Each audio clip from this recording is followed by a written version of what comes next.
feel like when you get done with doing something like this, if you do have a motor that you put together yourself, or on bikes and cars and anything really, if you put it together yourself and build everything yourself, when things do go wrong or things break, you get a much better understanding of what happened.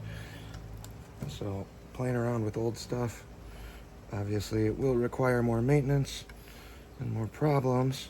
Like yesterday when the truck points crapped out. It's been a while on that set, so I was actually pretty happy with that one. But it's nothing to freak out about. It's just, well, now I gotta fix it, you know. Doing this, you know every nut and bolt to the motor.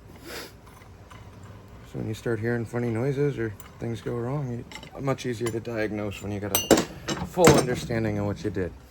So, second set installed. Now, on this one, so when you pull these rockers out, 2 1/2-inch bolts, pull them up, but this one seems to be going just fine. Alright, so I'm taking the tension, or putting spring pressure on to compress the spring. Now, ooh, keeper got stuck. Alright, hold on one second. Let me grab a magnet and a little screwdriver.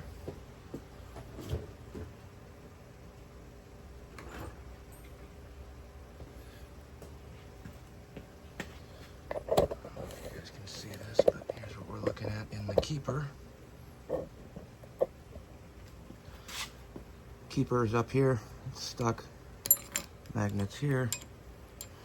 Let's see if I can free this one up a little bit.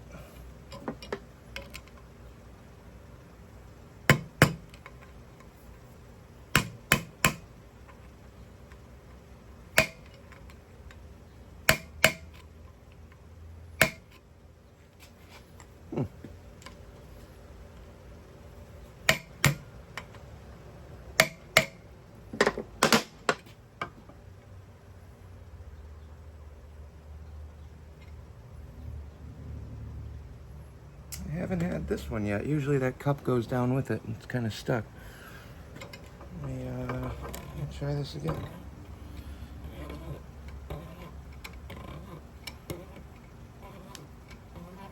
Those usually compress okay.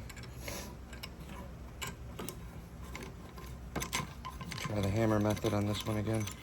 See if I can free up whatever's binding on that.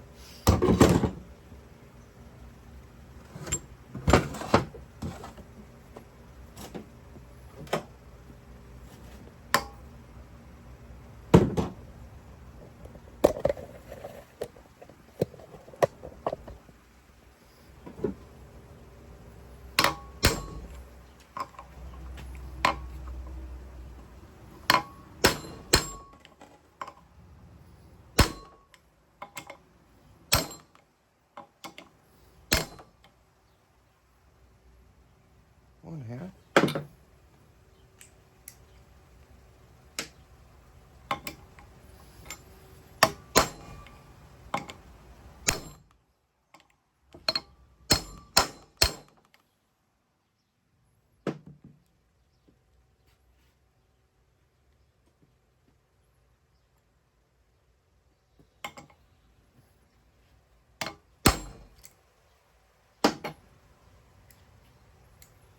Don't know why that one was sticking, but I got it.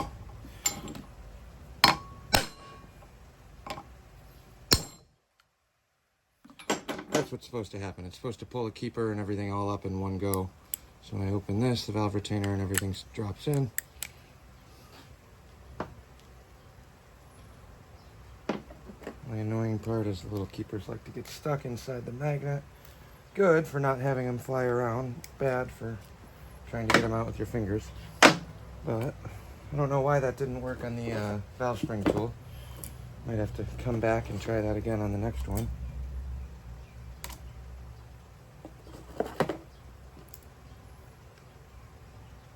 I drop the handle on this thing almost every single time. Doesn't matter.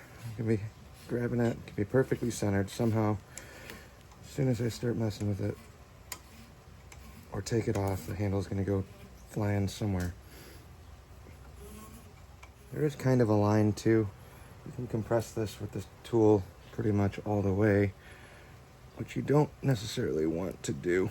You need it compressed enough for them to drop.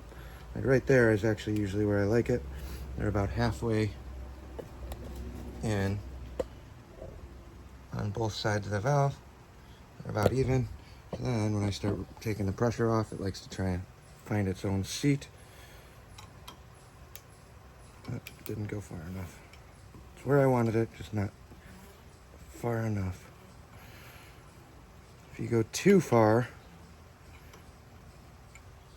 they tend to not want to catch.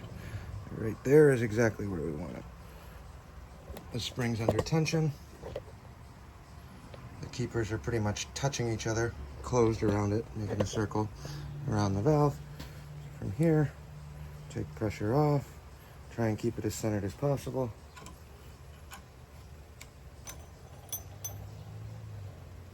Just like that. Nice quick transition over to the second one. Make sure you got your retainer in there. Make sure you put your retainer in there, or the clip in the right way, not upside down. I think I went over that, but they are tapered. Obviously the taper end is going to go down. It's basically trying to like make a cone around it.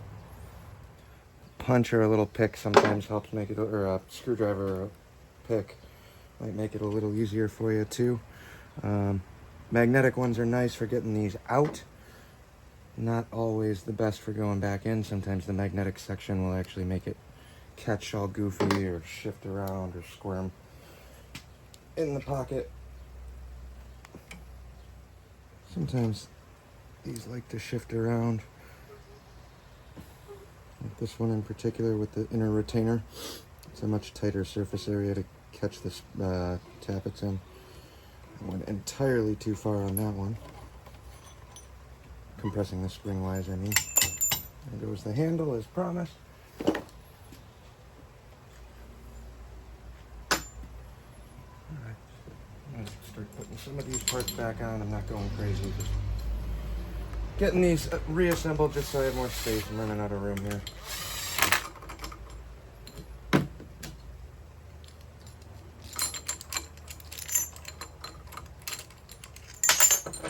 There's the square plate that's supposed to stay together. It keeps them locked.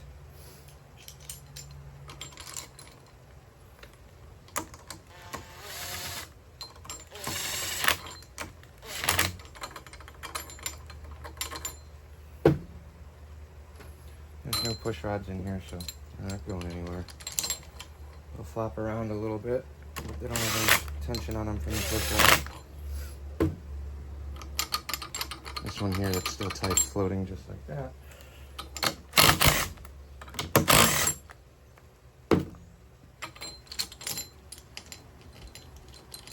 And we'll try the tool one more time on this one.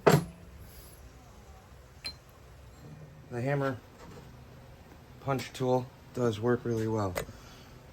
So, again, I think it's a Lyle tool or something. You can get it at the auto parts store.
So that's that. I'm not going to make you guys sit and watch all of these as I'm putting these in, because they're all the same. So if I can figure out how to get the valve spring compressor tool to actually compress the valve proper, I don't know what's going on with that, then I will post a video. If not, I'll check back once these are all done.